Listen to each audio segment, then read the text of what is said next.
Voilà, bonjour, chers collègues, chers amis. Je m'appelle Philippe Hugo, je suis représentant de l'évêque pour la formation. Et dans quelques jours, nous allons nous retrouver le 7 mai pour vivre ensemble cette première journée de la session diocésaine dont le thème est Osons le changement. Alors aujourd'hui, j'ai la joie d'avoir un petit dialogue avec notre évêque Charles Morero. Bonjour Charles. Bonjour Philippe. Et donc, je me permets de te poser cette question sur ce thème, osons le changement. En fait, pourquoi faut-il changer? On ne change pas simplement pour changer, c'est évident. Et dans la vie de l'Église, il y a une continuité. La présence du Christ, le Saint-Esprit, etc. La continuité, c'est aussi l'Évangile. Et souvent, on ne voit pas l'Évangile en nous. Je ne sais pas. Alors, il y a plusieurs raisons. Peut-être que nous sommes devenus opaques, que c'est notre propre vie qui a le problème, que nos catégories sont devenues incompréhensibles. En tout cas, ce qui est sûr, c'est que depuis que je m'intéresse à la vie de l'Église, c'est-à-dire en gros depuis un peu plus de 40 ans, j'entends toujours dire on ne pourra pas continuer indéfiniment de la même manière parce que notre ancienne structuration de notre vie à l'intérieur du diocèse, par exemple, évidemment, ce n'est pas que chez nous, elle s'effrite, on s'épuise et c'est devenu un peu incompréhensible. Je dirais, mettons en œuvre le processus de synodalité en implorant le Saint-Esprit, pensons-y ensemble. Alors, j'ai déjà pensé qu'il était indispensable d'avoir des communautés où on ait envie de revenir.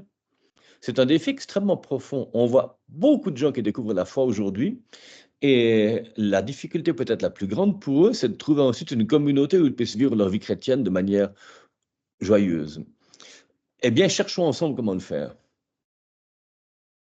Très bien, donc on va chercher ensemble déjà pendant cette journée de session, mais qu'est-ce que ça va signifier pour notre diocèse concrètement d'entamer ce chemin de changement? L'air de rien, il est pour moi fondamental qu'on le fasse ensemble. Je veux dire, je peux tirer des plans sur les planètes ou sortir des documents.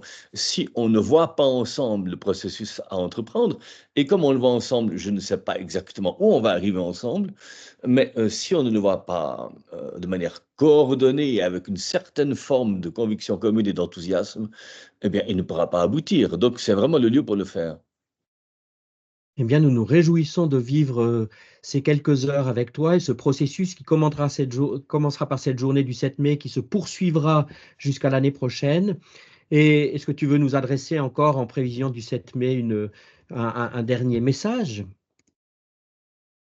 Deux. D'une part, j'ai remarqué que je me répète, mais que c'est utile.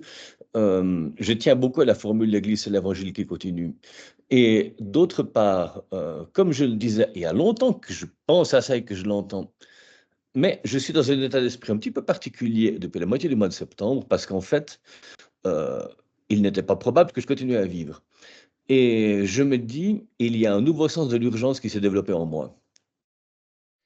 Eh bien, merci Charles pour ces mots. Et donc, nous allons relever avec toi les urgences qui se présentent à nous. Merci et donc à mardi Mer 7 mai. merci à toi Philippe et à bientôt. À bientôt.